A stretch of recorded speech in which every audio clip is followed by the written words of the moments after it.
अस्सलाम वालेकुम स्टूडेंट्स, आज हम पढ़ेंगे chemistry unit number 2 structure of the atoms और आज हमारा टॉपिक है डिस्कवरी ऑफ प्रोटॉन। तो बच्चों 1886 में एक साइंटिस्ट था जिसका नाम था गोल्डस्टीन।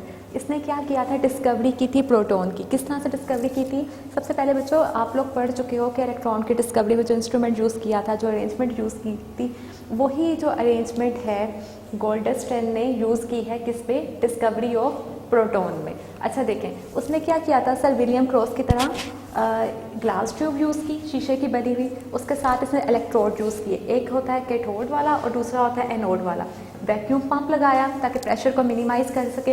इसके अंदर गैस फिल की ट्यूब के अंदर और साथ इसको बैटरी के साथ अप्लाई किया। ओके, सारी अरेंजमेंट वही करने के बाद लेकिन इसने एक चीज़ की एडिशन की थी। वो क्या थी कि इसने परफोरेटेड कैथोड यूज़ किया था, यानी परफोरेटेड ऐसा कैथोड जिसके अंदर क्या थे, सुराख। ओके, ये इसने एडिशन की थी इसमें।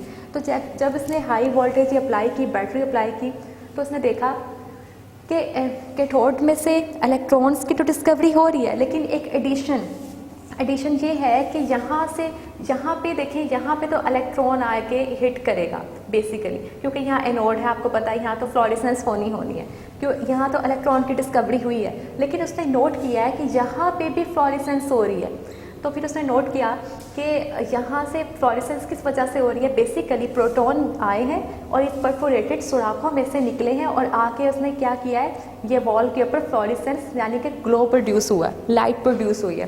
तो इस तरह से इसने क्या किया था कि डिस्कवरी ऑफ प्रोटॉन, मतलब प्रोटॉन को डिस्कवर किया था कि कोई चीज़ आ रही है जो जिसके ऊपर पॉजिटिव वाला चार्ज है और उसने आके यहाँ पे फ्लोरेसेंस क्रिएट की।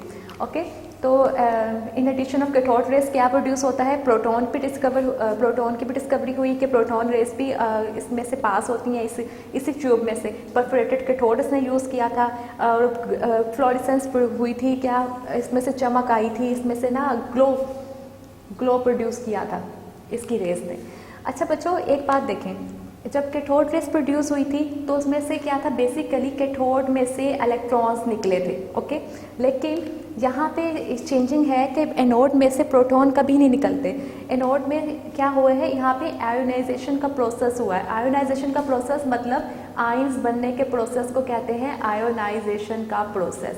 यहाँ पे क्या हुआ कि जब हाई वोल्टेज ने अप्लाई किया, इलेक्ट्रॉन हिट किए किसके साथ, एटम्स के साथ। जब इलेक्ट्रॉन एटम के साथ हिट हुए हैं तो इसमें से क्या हुआ, ये प्रोटॉन्स प्रोड्यूस हुए हैं और साथ साथ इलेक्ट्रॉन यहाँ पे इमिट हो गए हैं। ठीक है, तो यहाँ क्या हुआ, आयोनाइजेशन का प्रोसेस हुआ जिसके नतीजे में प्रोटॉन प्रोड्यूस हुए हैं। प्रोटॉन कभी भी एनोड में से प्रोड्यूस नहीं होते। कैथोड में से इलेक्ट्रॉन प्रोड्यूस हो सकते हैं लेकिन एनोड में से प्रोटॉन प्रोड्यूस नहीं हो सकते। प्रोटॉन की डिस्कवरी की वजह क्या है, आयोनाइजेशन का प्रोसेस, आयंस बनने का प्रोसेस। मतलब कि जैसी बैटरीज में अप्लाई की थी, इलेक्ट्रॉन हिट किए किसके साथ, एटम के मॉलिक्यूल्स के साथ जो गैस में मौजूद है। ओके, तो उसमें से क्या हुआ, आयंस निकले, एक प्रोटॉन निकला और साथ में इलेक्ट्रॉन्स भी इमिट हुए थे। ओके, तो अब हम आगे प्रॉपर्टीज़ के बारे में पढ़ते हैं इसकी।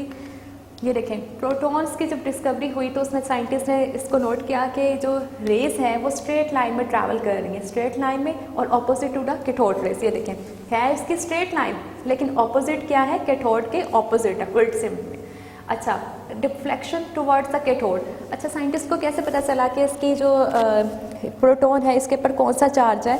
इसने देखा कि जब इलेक्ट्रिक और मैग्नेटिक फील्ड अप्लाई की है तो डिफ्लेक्ट किया है, किसकी तरफ डिफ्लेक्ट किया है, कैथोड की तरफ, यानी कि कैथोड पर तो नेगेटिव चार्ज था, तो जाहिर सी बात है कि कोई ऑपोजिट चार्ज होगा तो इसको अट्रैक्ट करेगा।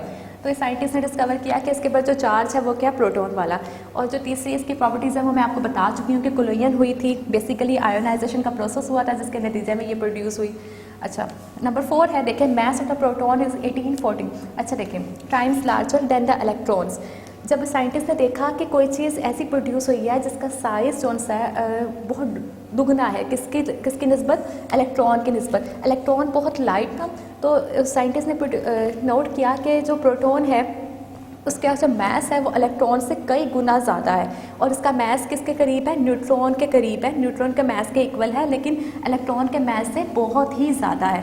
अच्छा, फिफ्थ इसकी प्रॉपर्टीज़ देखिए बच्चों, mass is depends on the nature of the gases. मतलब कि इसका जो मैस है वो डिपेंड करेगा, जो भी आपने गैस फील की है इसके अंदर, मतलब आपने जो भी गैस फील की है उसके मैस के इक्वल होगा वो प्रोटॉन का मैस। तो बच्चों आज हमने पढ़ा है discovery of the proton. Next मिलेंगे न्यू लेक्चर के साथ, तब तक के लिए अल्लाह।